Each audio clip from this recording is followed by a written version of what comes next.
Well, Am I have bishop d6 at the end of the line.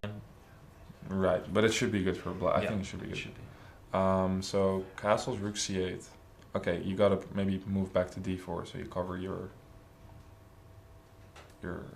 Oh, we have some moves in the Carlsen game. As we can see, we're gonna quickly move back there. I really thought WhiteElo was gonna spend a little bit more time there, but maybe he's confident about the decision he made. Okay, so what is going on here? Takes, he took. We didn't really consider taking, by the way. We're just like, rook b1 and it's better for white, or at least that was my impression. But I forgot about bishop a3 covering this one. We went to d4 or e5. Yeah. Now you got your rook on c8. It's a different story. Big deal. Yeah. But is it so easy for black? Because I can even imagine maybe some cases where it's 4 against 4, but maybe your e-pawn is a little exposed or something. So you're suggesting like rook a7 here, basically? Yeah, I don't think that's the most.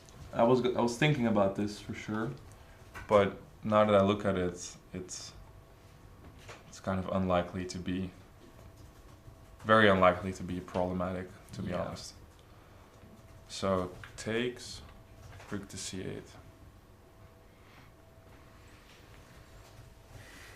Now we don't want to play knight e3, right, to defend our pawn. What about like... Yeah, knight e3, I think bishop c1 is immediately... Yeah. And also knight b6 looks a bit clumsy. Yeah, it's gonna move here. Yeah. Do we put something on c7? Probably a knight, right? I don't think we want to change bishops or change rooks. Because the knight isn't too good in stopping. Yeah, in the a-pawns. Yeah, this would be pretty bad trade-off because the a-pawn's gonna be much more dangerous. But you're supporting your c-pawn if you go knight a6. It's just running. But no, the black king is close enough. That's nonsense. Yeah. So here, c7. I mean, I am also skeptical of this knight. Again, we find a good way to turn our good knight into a terrible knight. Yeah, being dominated by a poor bishop. Yeah. Like 5 seconds and it's gone. No. Okay, rook to b3. Okay, that's nice. So I don't want to. Yeah, maybe just put it on f8 because d6 is vulnerable to like rook b6 moves. Yeah, I'm not that impressed here. But we can't really protect the c-pawn in a healthy way. No, I have to go here, which is... Because if you go passive, then the a-pawn becomes strong and black might be better. Yep. Okay, I can play this. He's played rook a7. Yeah. Okay, well, it seems like, again, Wei may have found the easiest way to do this. He's gonna take on c4. You think this is an easy way for Wei? I think he's gonna... You think he's gonna suffer in this position? A little bit? Well, yeah. I'm slightly worried about his afternoon plans. Really? I am feeling pretty comfortable that Wei will draw this without too many problems. I mean, because I don't see any concrete issues. I just want to... Rook c6. Oh wait, you're talking about g4 or? I don't know. What happens if I exchange the rooks here? Is that even? At what point does this endgame become really annoying? That's actually no. But for example, I'll give you this. If you do this, I think I'm connecting my pawns, and then you're fine. Push okay. this one to g4. So I gotta isolate e4, else I get nothing. Yeah. So actually, that's what his idea is. I think takes. Okay, we can move the bishop anywhere. Let's say b2, and then I'm gonna play g4. And then what about? Okay. Maybe some. Again, this one is the target.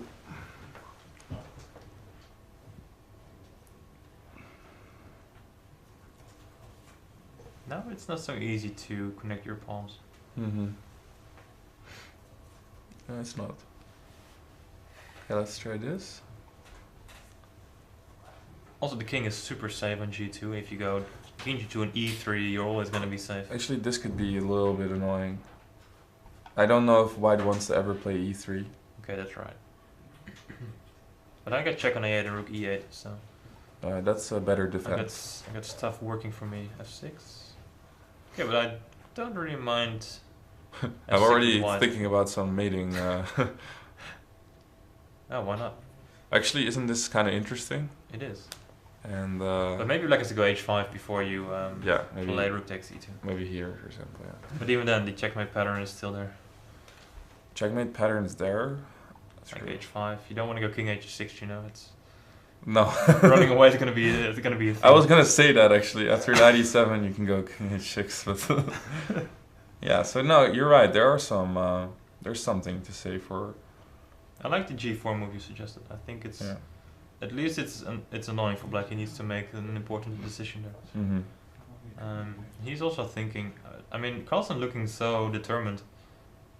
It's like, okay, bring it on, man. I'm ready for your move, and well, he doesn't seem too confident, in my opinion. But if e3, you're just gonna move f4 again, right?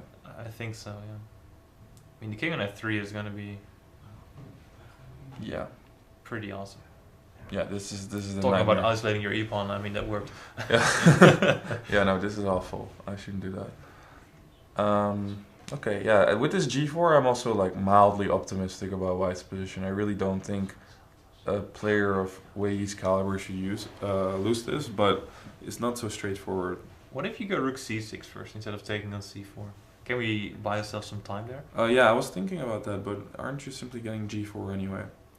But now maybe rook g6 and h5, or am I going totally crazy now? I was hoping for this. Okay, rook f6. Oh, you got rook a8 check, always. Mm-hmm. After bishop c5, yeah. Yeah, I wanted to take an f2 or... Mm.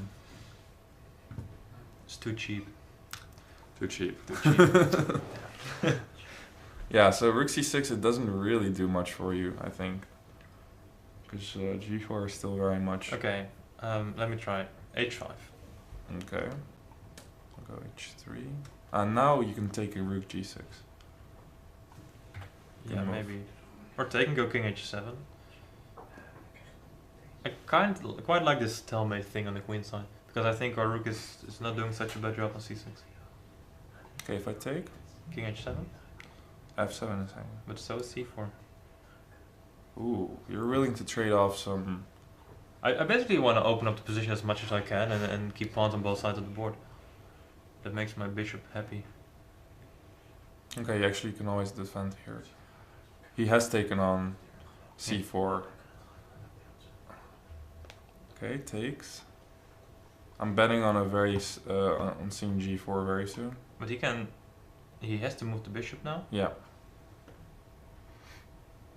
So can he support e3? No, it doesn't matter, right? If you go, let's say bishop c1, g4, e3, you play f4. Yeah, right, this feels pretty good, right? g5, am I in time to make your position collapse? Even this is like, looks nice. Nice, yeah. Good point. Yeah, I don't think we can do this in a concrete way. I think we have to just suffer through it, like, like you were sort of saying about his afternoon. Okay, actually, bishop c5. That looks terrible with possible. Never mind. The pin is not really a pin, isn't it? No, it's I'm setting you up. Okay, I'll play rook c6. I'm not setting you up. Crap. Stefan is referring to... I thought I tricked him, but he tricked myself. Okay. Yeah, no, bishop c5 feels very awkward anyway. It all feels awkward. The knight is still on d5. It's not defended there, but it's still there, and it's not so easy to find a decent square for your bishop. Yeah. It should be said that if you do, let's say you do get something like this, and white somehow manages to win this pawn, it's winning in almost every case. Right. And why don't we attack the knight, by the way? Okay. Let's Over leave the here? bishop on a3. No, one back. Immediately. Yeah, do we get some useful squares out of this, maybe? Because the knight has to make a choice now. Knight e3, bishop c1 now. I think, at least. Mm-hmm. Yeah, actually here check and g6. This looks fine.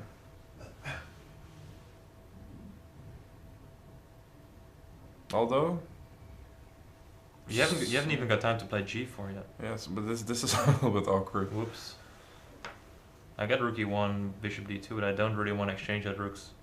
No, you don't want to, I think, especially if you can get this, but yeah, I don't know, it's all like hanging on by a thread. It feels like it doesn't feel like a nice way to hold this position, let's say, what we just doing. Maybe you have like knight f6 here. Yeah, but I think, for example, this rook ending should be fairly easy draw. You think? You gotta go rook d5 then maybe, but then... Actually, is it? Because I was thinking I can get f5. Yeah, okay, I'll play here. Yeah, you gotta stop rook a5 from white. Yeah, and then I'll play f5. Yeah, this should be okay, I think. Yeah, probably. Okay. We'll let WhiteElo enjoy his afternoon and we'll move on to the next game. Let's have a quick opening too. I'm gonna check in one last time on Magnus and then we're gonna take a brief break. And let's have a look. Okay, so he hasn't managed to play g4 yet. Why did he not manage to do that? Takes, bishop f8. Here I was expecting g4, or we were expecting g4. Yeah, me too. Okay, he went for the spin. Maybe the problem with g4 is that black can't play... No. No, never. I thought maybe e3 was a problem now combined with bishop c5, but it doesn't make any sense. No. No, I can always take it, right? Yeah. Okay, so he went for the pin instead. And then e3. He's not really eager to go g4, is he? No. Just when he doesn't have the chance anymore, he wants to go for g4. Looks a bit odd to me. Very strange, yeah. I would think that if you can get f5, you're fine. Well, that's quite dangerous because then rook a7, and then where are you going with your king? Yeah, I was thinking of just going here. Like for real? Like nothing and nothing's wrong, yeah. With your bishop and g7 and you're fine? Yeah. I was hoping to. Okay, rook a6. Okay, you want to go here? Isn't this just...